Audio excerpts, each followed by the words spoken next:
celebration. Today we are celebrating National Higher Education Day. National Higher Education Day. So we are going to see the different levels of education, and we are going to focus more on higher education. What exactly do we mean by higher education, and what are the benefits of this higher education? We in our midst today, we have one of the lecturers who is going to share with us what her thought, her view about higher education.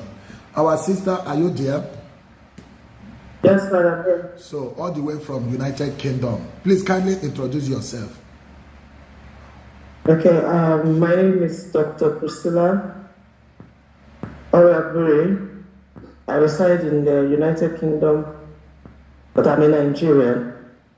Okay, doctor, let's get that clear. Is it a medical doctor or a PhD holder? What do you mean by doctor? A PhD holder, Doctor of Philosophy. Okay. PhD holder. So our guest is a Doctor of Philosophy. So we thank God we are having somebody like you in our midst. And you are a capable hand to handle this topic. Today is National Higher Education Day. What can you say about this celebration today, generally? Okay, just before I proceed, I would like to correct that Doctor of Philosophy. Usually when you do your PhD, when you are being conferred the title, it's called, you are being conferred with Doctor of Philosophy, irrespective of the course you study. Okay. Because it's the thought of everyone that once you have your PhD, you can do a research for any field area and be able to deliver lectures on any field. So it's general term for that. But I am a PhD holder in the area of environment. Specifically, it has to do with hydrobiology, which is water. And it's a privilege to be in your midst today, Father. Thank you for reaching out to me this morning. Higher education, I would say in a very simple word, is just acquiring knowledge more than just the secondary level. Once it's above the secondary level, we call it higher education. Because in some countries, we find that primary levels are free for all students. Then some countries go an extra mile by making secondary school also free for their citizens. So when you take a further step after that level where you are given a free education, we call it a higher education, where you are opportuned to pursue your dreams, to achieve your aim is either a formal or an informal setting, depends on your area of specialization. I think you are okay. Sorry, please. That is a good one, because I wanted to ask that question. How high is higher education? So you mentioned, okay, let's use the word. Do we have lower education? When we talk about higher education, what are the lower education?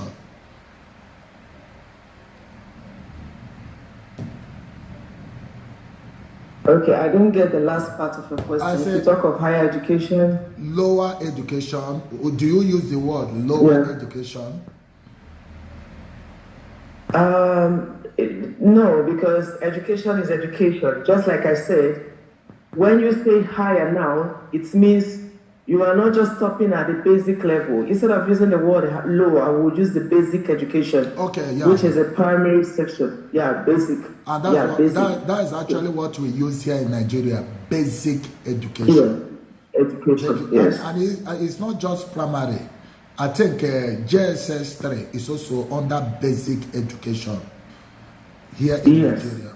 So basic education includes JSS 3, junior secondary school. Then anything after junior secondary school, from senior secondary school, university, I think that's what we refer to as higher education. Now, over there in UK, is that the same way you categorize it? The way we have it in Nigeria, we have basic education and higher education. Is it the same over there in UK? No, because basically every child in the UK is supposed to go up to, they call it year 11 here, which is the SSC.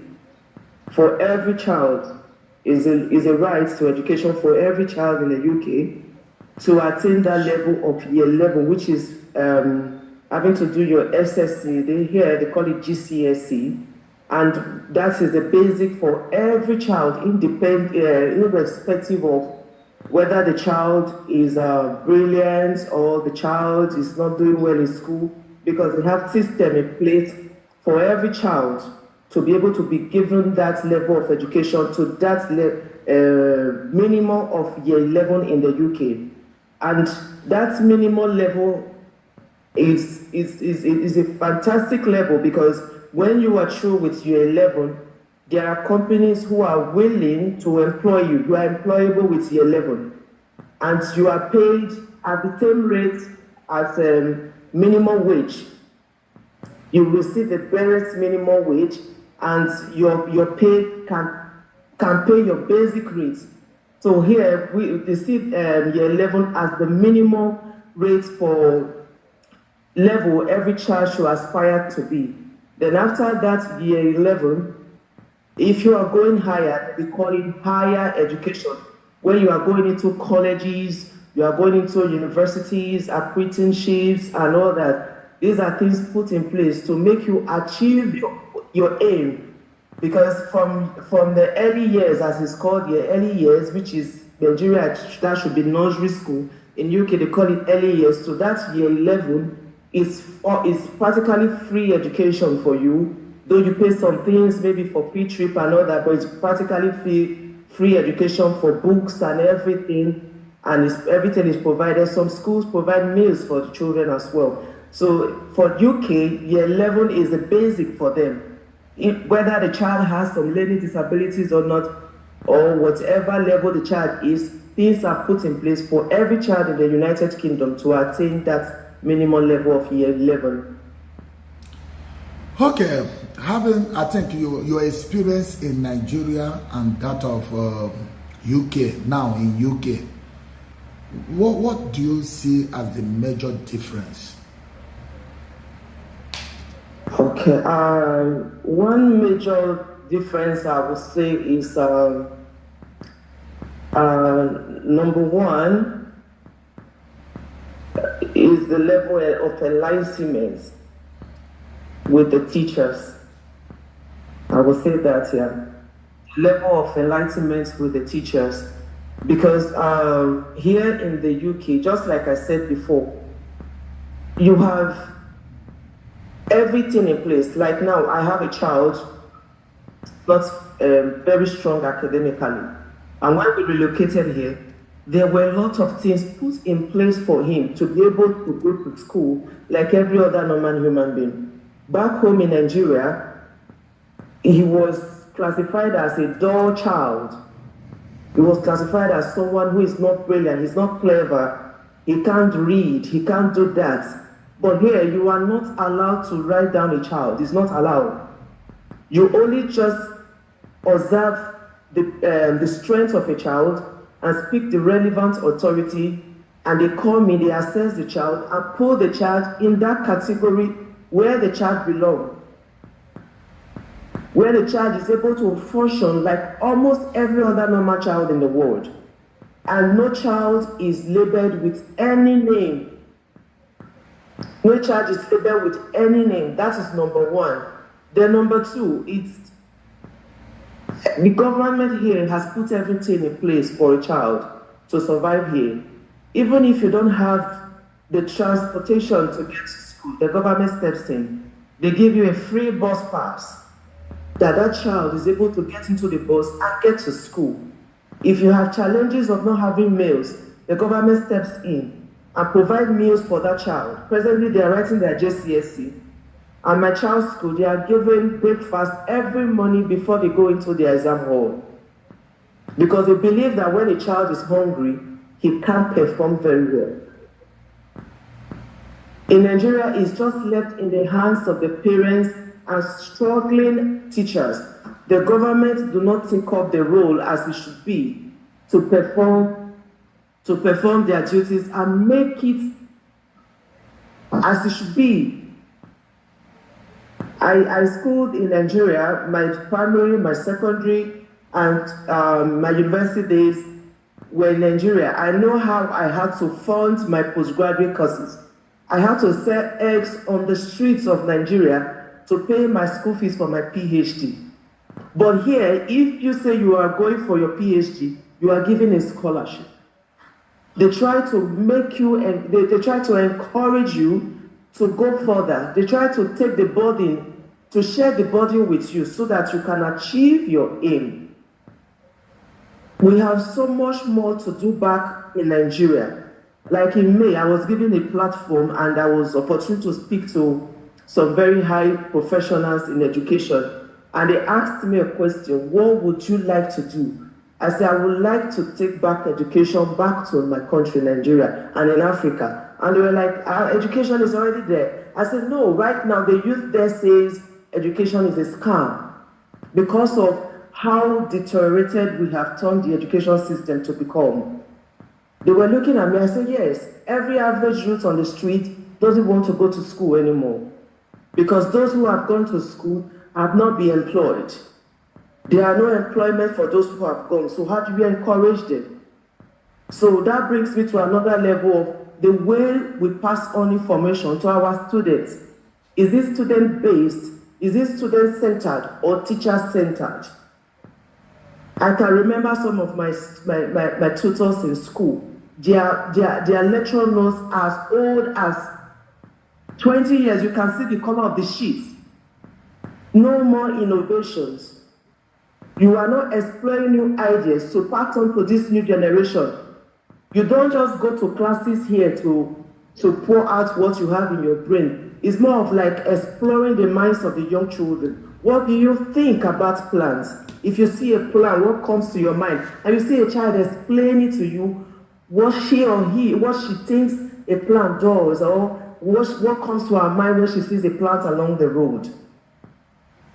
So the way we pass knowledge back home, I think it needs to be revisited. And the teachers need to be enlightened more. Yeah, a kind of training needs to be put in place. And the curriculum needs to be looked into as well. Because the whole world is clamoring for IT. And in back home, we are not even in that point. And IT is what we provide just for our young ones. And no one is going into that field to explore that area so that our youth can get employment after studying in school. Because it's really painful to haven't gone through a school, haven't gone through education, university or colleges of education, 4 years, 5 years, and you come home after national services, there is no job for you. Honestly, is the most unfortunate thing that is happening here, because here in Nigeria we have so many graduates, unemployed graduates, and I wanted to ask you what is responsible for that. Though you have answered some of the questions you have, I want you to still comment on that. Why is it that we have so many those days? You know, when you have a community, we contribute. Some may even sell their land. Some may decide to, there's something we call palm oil, palm tree. They will decide that nobody will harvest palm tree. So when it is time for harvest, they will harvest it, sell the products, and then use it to train people in university. Those days when we have graduate, when a community produces a graduate, do you know what that means? But nowadays, after all this higher education, we still find unemployment. What do you think is responsible for this high level of unemployment in our country? Yeah, number one is we have a different mindset back home. We have a different mindset back home. If you see, in the United Kingdom, a graduate can do any kind of job. That's the beauty here. And nobody looks down on you. Because for you to be employed, it means that you are receiving minimum wage. So your salary is almost same with anybody who is going to another office, even if you are a cleaner here. Here, graduates can clean offices as their jobs. Graduates can be sales reps in a restaurant. But back home in Nigeria, if you tell a graduate, come, let me employ you and pay you 25,000, they will work out on you. They will say, you are insulting me. I have my master's when I was working under my professor. He had an office in town where he was doing computer training for young students, data management, and I wanted to learn those stuff. My start-up pay was 15,000 naira as a master degree holder. When I told I take such an employment, I said, well, it's paying my fuel that is taking me to the office. They laughed at me, but I saw something more than that 15,000 I was receiving. In about 6 months, he increased it to 20,000, which was just taking care of my fuel, going to the office. But I saw much more than the 20,000 that was being given to me every month. I had the opportunity to learn his skills. I have the opportunity to understudy him. He is a professor. He studied out.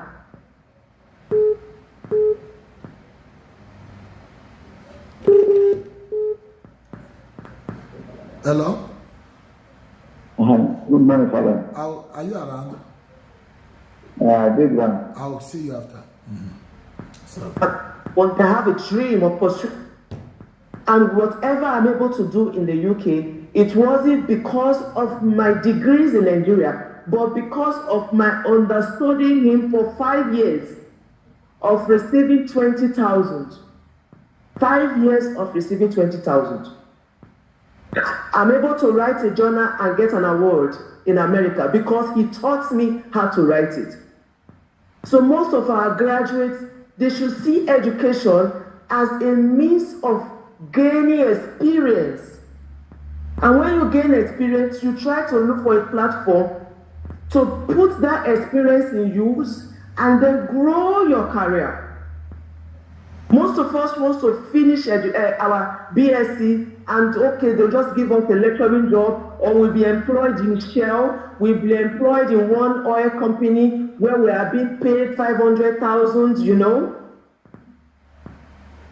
There's nothing wrong with a graduate doing any manual job. You bring in your experience from the classroom into that job. That is what education stands for. Bringing your experience from the classroom into any area outside you have found yourself. That is one strong point that is the problem back home. And the society makes it hard by laughing at such people who even try to do something.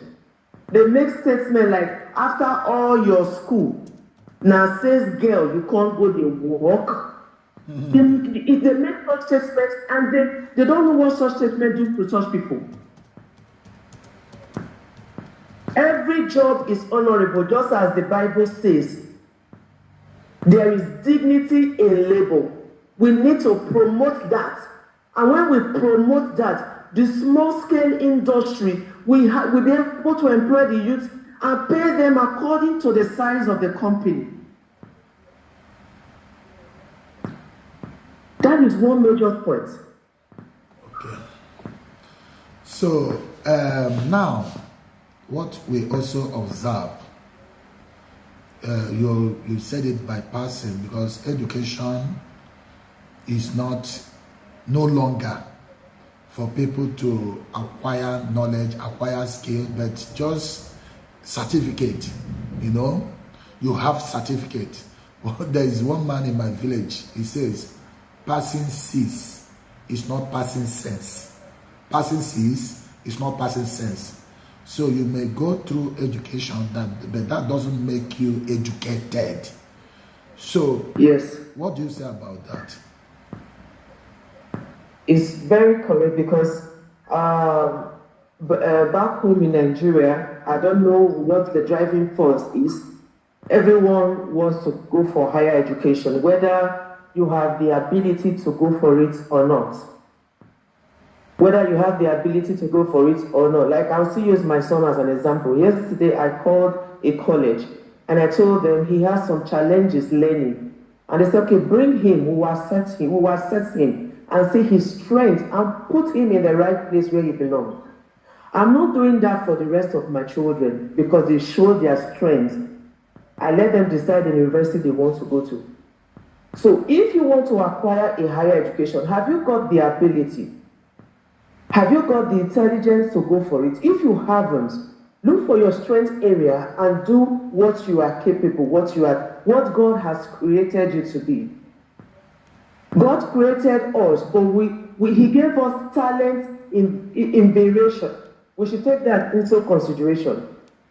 Not forcing yourself to go to school by so doing, because you cannot cope, to engage in malpractices. Like now, the GCSE is going on. I was opportune to be invited to invigilate their exams here in a school. For the past weeks, I told my friend the way they conduct their exams here, the way the students conduct themselves during exams, because they know the rule here. If you are even caught talking, is an exam malpractice, and you are disqualified immediately at the exam hall. But back home, the people who are supposed to implement the rules to make education what it's supposed to be, you'll see a student giving the lecturer money to be able to assess question paper before the exam. And such person will pass through the education. Education has not passed through such person. That is the truth. And you cannot defend your certificate. You can't defend what you are holding. Then how do you prove that you went to school? What you are holding in your hand is a certification that you went through that system and acquired that knowledge. And should be able to stand anywhere in the world and defend that. It's not just acquiring it and put it in your belt.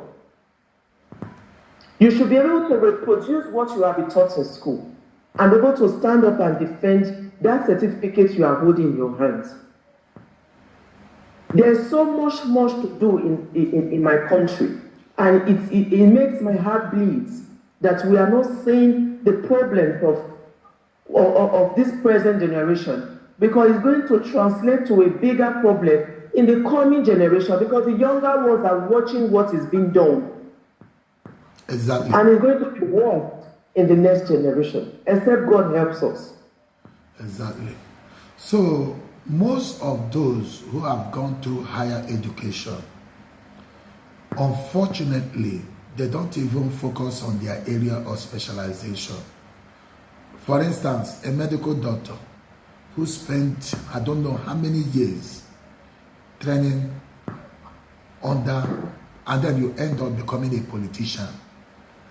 I hope you know that is, you have observed that in our country, you know, where people go to school for a different reason, just to get certificate, and then when they come out, you see them just because of money, anywhere they feel that can make quick money, they'll just abandon what they have studied over the years, and then they go for the money.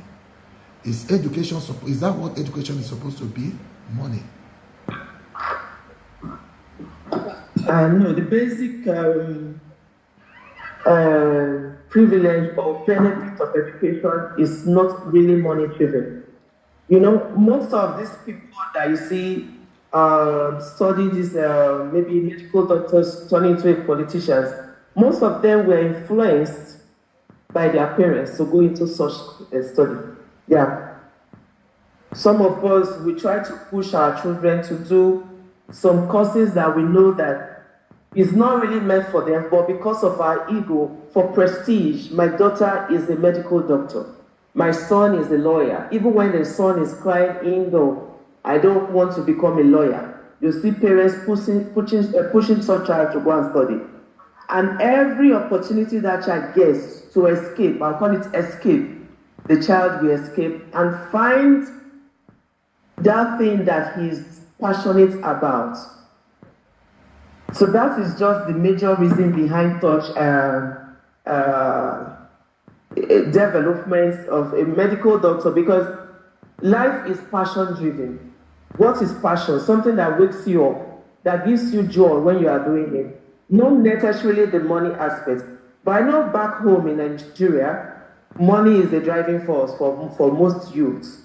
So long you have money, it doesn't matter the kind of work you are doing. It doesn't matter how you go about it. So long you are making money and everybody is happy to do whatever pleases you. Oh, thank you very much. Now, my dear friend in Christ, today is Higher Education Day, National Higher Education Day, and we have been discussing with our sister Priscilla from United Kingdom. We have learned a lot, comparing her experience here. She has lectured here in Nigeria, and presently she is in UK, where she is lecturing. Now, we have a lot to learn from them. And is there anything they can learn from us here in Nigeria?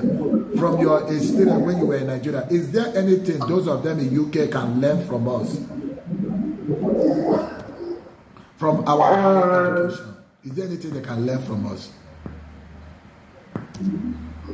Yeah, I'm sorry, you said a statement, I'm lecturing in the UK. No, I'm trying to get into the lecturing system. Okay. Yeah. I'm not there yet. By God's grace, I will be there. One thing I would say they can learn from Nigeria is our resilience, our persistence. Even when we are struggling, we are going, we are moving. Yeah, back here, a child gives up so easily, okay, I can do it, and they let them go. Then another one that they can learn from us is enforcement. And in back home, I could beat my child to make her do her homework. Here, you can't hit a child. If he says he's not doing his homework, you just let the child be. You try to encourage the child. If he doesn't want to do it, you can't go further than that. You can only just make a call to the class teacher and say she refused to do her homework. You understand? So those things, if they can incorporate it into the Western world, because they are children, they don't know what they are doing. A little enforcement just from the parents, oh, you have to get this done. You must do it. You know, the African style of making a child do something. Yeah, that's one of the things I think will help straighten up some children in the Western world where we live. Okay, thank you very much, because I know that is very, very important, the discipline aspect. And what you people see as, because every disadvantage is also a blessing. We go through rigorous way to make it. Those of us who have made it through rigorous way, we come out stronger. We come out, you know, more radical, more rigid, and we can survive any situation. There is no situation we cannot survive. So that is the difference, the resilience. So every disappointment is a blessing. And also that aspect of children taking discipline from their parents, from the teachers, you know, it's not there, it's not over there. They can learn from us, because our students here, they are very, very loyal. And they respect their parents, they respect their teachers, okay? You don't even call your teachers by their name. Yeah, you don't call your teachers by their name. I hope you know that. Yes. But over there, In some schools, in some schools they call it Mr. Yeah. yeah, But some schools they call them by their names, yeah. the respect for teachers, lecturers, I think we still have it here. And well, thank you very much. That is it for today. The much we can take. I want to really commend you, and I want to thank you for honoring our invitation. So thank you very much. And, our viewers, thank you for joining us. It has been a wonderful program. Tell your friends about this program. You can share it with your friends and well-wishers. There are a lot of things we are learning on a daily basis. And the one thing about this program is very dynamic. What we learn today is not what we are going to learn tomorrow, because every day has its own unique celebration. And we have different guests coming to speak to us. Look at our sister today, for instance, what we have learned from her. So I want to commend all of you for connecting. What you need to do now is to connect more people. Together, we can move the world. We can change the world. The more we are rubbing ideas, we are sharing ideas. Ideas rule the world. So connect more people to this program. Tomorrow, same time, we are going to continue with our daily celebrations. And remember, as you are celebrating, devil will never have room to feast his own celebration for you. You will celebrate, and you will continue to be celebrated. Shalom, and you have a blessed day. Thank you, Father. Thank you, my dear. God bless you. Have a nice day.